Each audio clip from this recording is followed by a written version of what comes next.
الحمد لله رب العالمين والعاقبة للمتقين ولا عدوان إلا على الظالمين وصلى الله على نبينا محمد وعلى آله وصحبه ومن تبعهم بإحسان إلى يوم الدين ثم ما بعد السلام عليكم ورحمة الله وبركاته وهرين بإله سبحانه وتعالى بمهد له الله ديقسيقه الله نعموين كفرها بضن نقول الله ديستي نعموين كاسي أو ينسو كوبي كرين إن شاء الله تعالى هل كان وحينو اسكو حسوسين دونا كلمات كوبان oo ku saabsan carabka iyo khatarta uu leeyahay saynu ogsoonahay walaalada dadka muslimiinta ah waa dad walaalo ah waana dad isu naseexaynaya ilaahina subhanahu wa ta'ala quraanka kariimka wuxuu ku wadakir fa inna dhikra tanfa'u almu'minin waani baa rabbi subhanahu wa ta'ala waanada qofka mu'minka dadka mu'miniinta ayay anfacaysaa carabku wuxuu kamid yahay walaalayaal xubnaha qaaliga ah ee rabbi subhanahu wa ta'ala inagu galladaystay waanu rabbi subhanahu wa ta'ala inagu galla sheegtay alle wuxuu subhanahu wa ta'ala alam naj'al lahu 'aynayn ولسانا وشفتين لبا اندود ميانان u yeeli baa rabbi subhanahu wa ta'ala miyaanan idin laba endood idin sameyn carab iyo labadiisa daan miyana dabnood miyana idin sameyn baa miyaanan idin sameynin ayaa rabbi subhanahu wa ta'ala hadii xagga wanaag iyo khayrka aynu la kacno allah ina waafajiye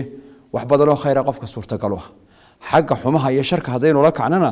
waxa weeyaan khatar cadiim ilaahi subhanahu wa ta'ala quraanka wuxuu ku tilmaamay kelmad kasto ka soo baxda carabkeena وأفكارنا كسب بودا إن يتهمد قرن ملك ترسنا يوكوبيا أو حاضر أو لو دياري أيها حويا حاضر ما يلفظ من قول إلا لديه رقيب عتيد لفت يكلم يقفك كبصوب حسه ملك ترسنا يوكوبيا أو ديار أو جوبشوجا أيها مركا حويا سجل يقريه هذا شرط هنا والليس كشركة كشرته هذا خير هنا ليس كخير كشرته وكل شيء فعلوه في الزبر وكل صغير وكبير مستطر وصدر بالك ليه شيء قاسي هدو شيء حيه هدو شيء خير يهي لبدو قريه سادرتد وحين لا غدبون الى انه دنيعنا او ترانو انه اخرتنا او عبسنو انه كفكرو كلمدينو ku hadlayno intaynaan ku dhawaaqin aynu isweydiino maxay saameyn yeelan kartaa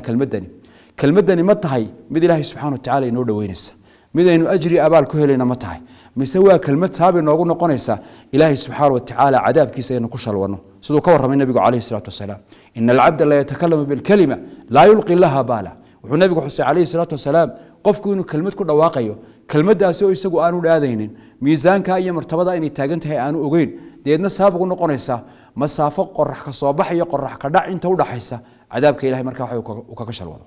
saaka ka soo horjeedkeeda inuu kelmad ku hadlo wanaagsan oo saabaq u noqota inuu ilaahay subhanahu wa ta'ala raali ahaanshiisa waxa weeyaan ku gaaro walaalayaal waxa aynu ku hadlaynaa way qorayihiin wixii qofku wanaagu horumarsaday iyo intii uu geeriyooday raadku ka tagayna way qorayihiin wanaktubu ma qaddamu wa atharahu wixii aynu horumarsanay iyo waxaynu markaa weeyaan adduunyada naga haray shar iyo khayrba waa wax qoran oo maktuuba rasuulkeenu kaleey salaatu wasalaam wuxuu ka soo gaarsiiyay من كان يؤمن بالله واليوم الآخر فليقل خيرا أو ليصمت وارك إلهي آخر الرميسان قفك إلهي آخر الرميسان وخير لها كهر له أما يسكع مصابون النبي يقول عليه الصلاة والسلام ووانا وين ووحشاق موين سبحان الله سوين أو حالر النبي عليه الصلاة والسلام إنه شاق رسول كانوا عليه الصلاة والسلام صحابة سؤال بويتي وعكور أتدرون ما الغيبة آفات كمركا حويا عرب كيما هذا هي مشكلتها وعرب كله حنتها كمدا والزمن كان وقت كان إنه جوجنو آدي آدو بدن ودحدينا أدمودين إنه حلاشني سيدي حلاشة كلا إنه سمينين وحكى شيء ضدك كلا وقفكوا إنه قف كلا وحكى شيء وإنه فضل ده إلا من رحم ربك قف إلهي ونحرستمه يعني أتدرون ما الغيبة ما تقانا أبو النبي يقول عليه الصلاة غيبة ده هي حنتها حديث أبو هريرة صحيحة وعقول الرسول قال ما تقانا غيبة ده مركز يقول هذا الله ورسوله أعلم إلهي الرسول كيسا قرنيا وأكيد بسنة صحابة النبي عليه الصلاة والسلام مركز يقول رسولك عليه الصلاة والسلام ذكرك أخاك بما يكره غيبة إيه حنت وحوي ولا الكاغا مسلم كائنات كشيكتو وحو لبسانيو وحو كحمانيو وحانوش على سنة كشيكتو سؤال بويديان قيل يا رسول الله رسولك إلهي بيدهدين أفرأيت إن كان في أخي ما أقول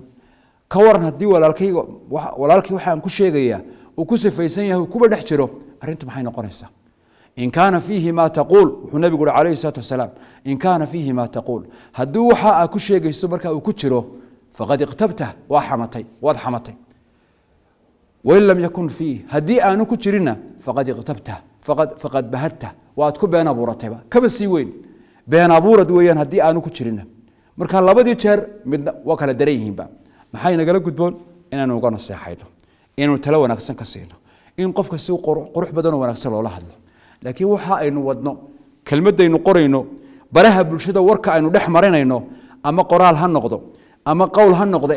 labada liis midun buu galaya iska hubi aakhiro xisaab ayna ka dambaysa xubnuhuna way inagu markhaati furayaan wuxuu ka warramay nabigu calayhi salaatu wasalaam qofku markuu subaxii waa bariisto inuu carabka xubnaha kaloo dhamay carabka abhinayaan idaa asbaxa ibnu aadam fa ina alacdaa kullaha tukafiru lisaan xubnaha kaloo dhamay waxay la hadlayaan carabka oo waxa weeyaan ay isu duleynayaan maxay ku odhanayaan ittaqi illaaha fiina